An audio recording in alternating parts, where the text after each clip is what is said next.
सुप्रभात बच्चों, हमने जो पाठ पढ़ा है गणाधन, उस पाठ पर आधार पर कुछ हम प्रश्न उत्तर देखने वाले। तो देखो, पहला प्रश्न है, कोष्टक में से उचित शब्द चुनकर रिक्त स्थानों की पूर्ति करो। तो यहाँ पे पहला प्रश्न है, यहाँ पे उत्तर भी दिया है। तो उन्होंने रात के समय रिक्त स्थान का काम आरंभ किया। तो इसका उत्तर आएगा, उन्होंने रात के समय खुदाई का काम आरंभ किया। दूसरा है, चारों बेटे इधर उधर बैठकर रिक्त स्थान मारा करते थे। इसका उत्तर है, चारों बेटे इधर उधर बैठकर गप्पे मारा करते थे। हम दूर रिक्त स्थान पर जा रहे हैं। इसका उत्तर है, हम दूर तीर्थ यात्रा पर जा रहे हैं। पांचवा है, जीवन में रिक्त स्थान के बिना कुछ भी संभव नहीं है। यहाँ पे उत्तर है, जीवन में परिश्रम के बिना कुछ भी संभव नहीं है। आगे के प्रश्न हैं, देखो, दिए गए पर्यायों में से उचित उत्तर चुनकर लिखो। और यहाँ पे कुछ पर्याय दिए हैं, उसमें उत्तर आपको चुनकर लिखना है।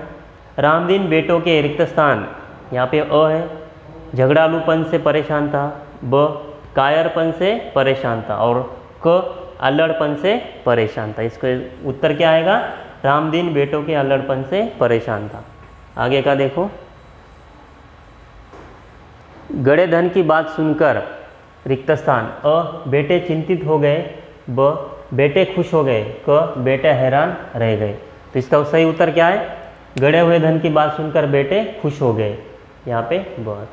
तीसरा है, तुम लोगों ने खेत तो खोद ही लिया है, रिक्त स्थान।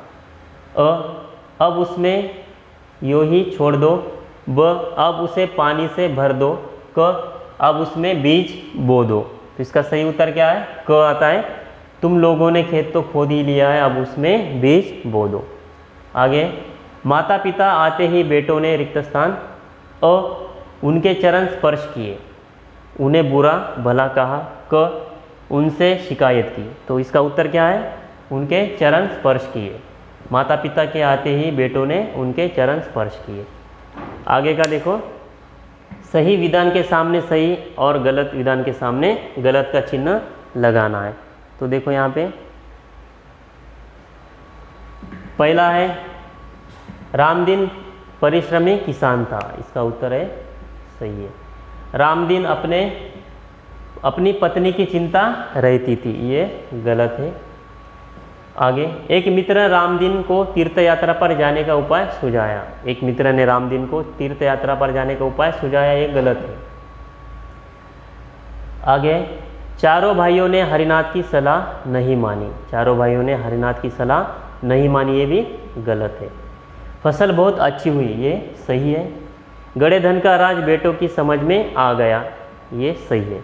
जीवन में परिश्रम ही सब कुछ है, ये भी सही है। आगे का प्रश्न देखो,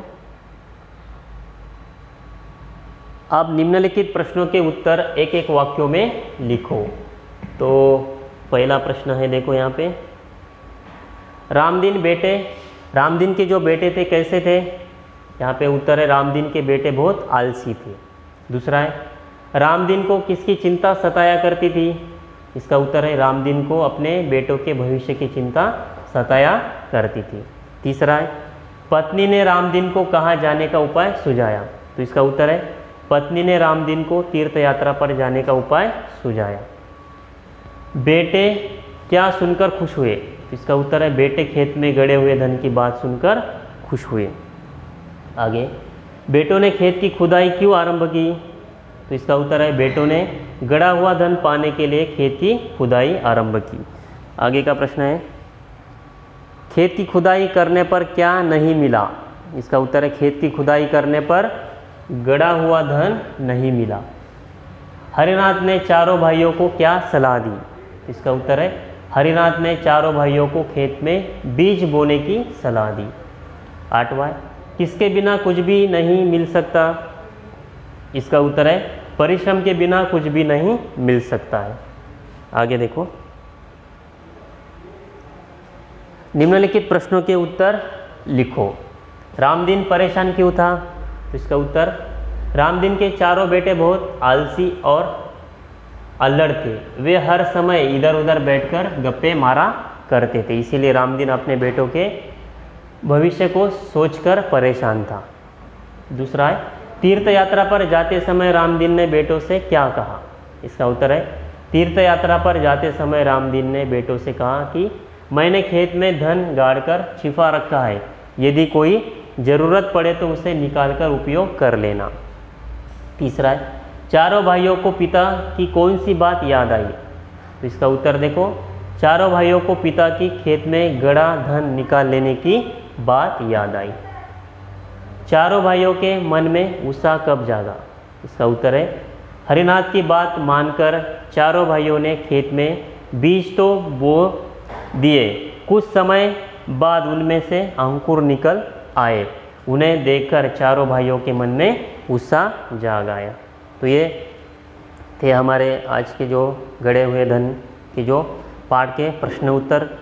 इस प्रश्न उत्तर को लिखकर उन्हें याद कीजिए, ठीक है? ओके।